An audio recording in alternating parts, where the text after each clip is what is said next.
Assalamualaikum warahmatullahi wabarakatuh. Perkenalkan, nama Ibu Dwi Yuliana dari mahasiswi PPRU Radin Intan Lampung. Di sini Ibu akan memberikan materi bab 5 yaitu kalor dan perpindahannya.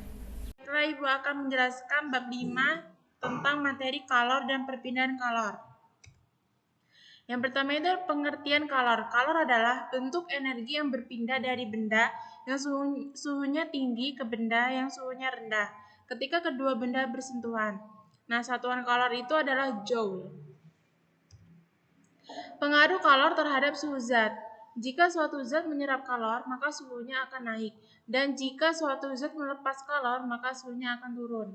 Nah, ini ada contoh dari air panas menjadi es batu, jadi air hangat.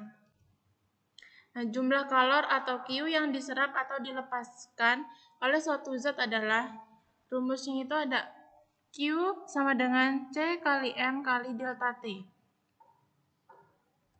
Kalor jenis adalah banyaknya kalor yang diperlukan untuk menaikkan suhu 1 kg zat sebesar 1 derajat Celcius atau 1 K persamaannya yaitu C sama dengan Q per M kali delta T.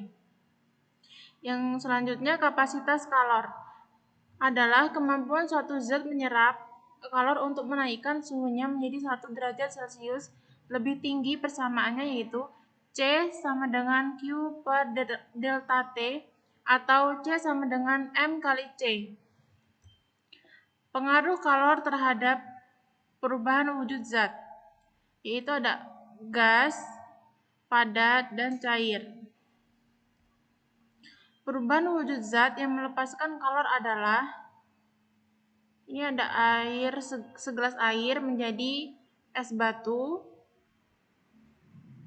dan mengembun menjadi mengkristal. Perubahan wujud zat yang memerlukan kalor adalah es batu menjadi mencair dan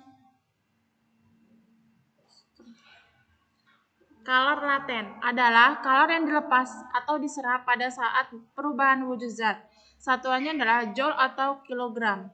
Kalor laten terdiri dari dua yaitu kalor lebur dan kalor beku. Nah, ini ada rumusnya yaitu L sama dengan Q per M atau Q sama dengan M kali L.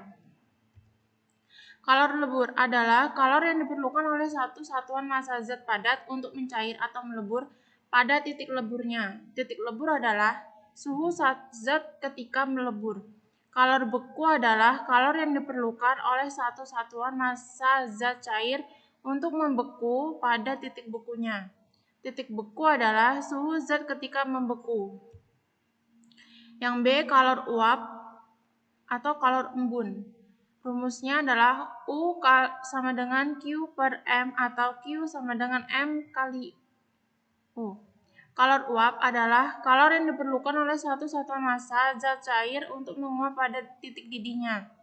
Titik didih adalah suhu zat ketika mendidih. Kalor embun adalah kalor yang diperlukan oleh satu satuan massa gas untuk mengembun pada titik embunnya. Titik embun adalah suhu zat ketika mengembun. Penguapan dapat dipercepat dengan cara, yang pertama itu ada pemanasan atau menaikkan suhu, contohnya menjemur pakaian di bawah sinar matahari. Yang selanjutnya memperluas permukaan zat cair. Contoh, kopi panas dituangkan di atas cawan agar cepat dingin. Yang kedua, pakaian basah dijemur dengan cara direntangkan atau diperluas permukaannya. Yang C, mengalirkan udara di atas permukaan zat cair atau mengurangi tekanan udara pada permukaan zat cair. Contoh, meniup minuman kopi panas. Yang mendidih, zat cair dikatakan mendidih jika gelembung-gelembung uap terjadi di seluruh zat cair dan dapat meninggalkan zat cair. Titik didih dipengaruhi oleh tekanan udara di atas permukaan zat cair dan jenis zat. Materi yang selanjutnya adalah asas Black. Asas Black berbunyi, kalor yang diterima oleh suatu zat sama dengan kalor yang dilepas oleh suatu zat. Nah, rumusnya itu ada Q lepas sama dengan Q terima. Perpindahan kalor. Perpindahan kalor itu ada 3 cara, yaitu konduksi, konveksi, dan radiasi.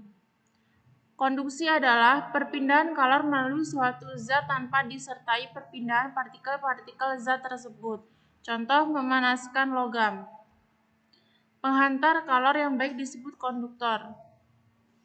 Contoh, besi, baja, tembaga, seng, dan aluminium atau sejenis logam.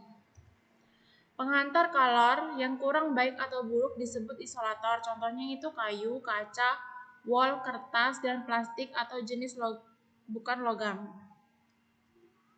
Konveksi. Konveksi adalah perpindahan kalor melalui zat disertai perpindahan partikel-partikel zat tersebut.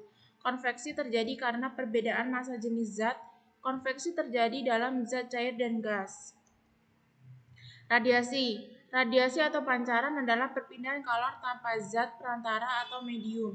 Contohnya itu ada sinar matahari sampai ke bumi melalui radiasi. Permukaan hitam dan kusam merupakan penyerapan dan pemancaran radiasi yang baik. Permukaan putih dan mengkilap merupakan penyerap dan pemancar radiasi yang buruk. Termoskop adalah alat yang digunakan untuk mengetahui adanya pemancaran kalor. Pemanfaatan kalor dalam kehidupan sehari-hari yaitu yang pertama ada panci masak. Nah, bahannya itu dari bahan konduktor yang mengkilap dan dari bahan isolator. Yang kedua ada termos, yang ketiga ada setrika. Demikianlah materi yang telah Ibu sampaikan. Semoga bermanfaat. Wassalamualaikum warahmatullahi wabarakatuh.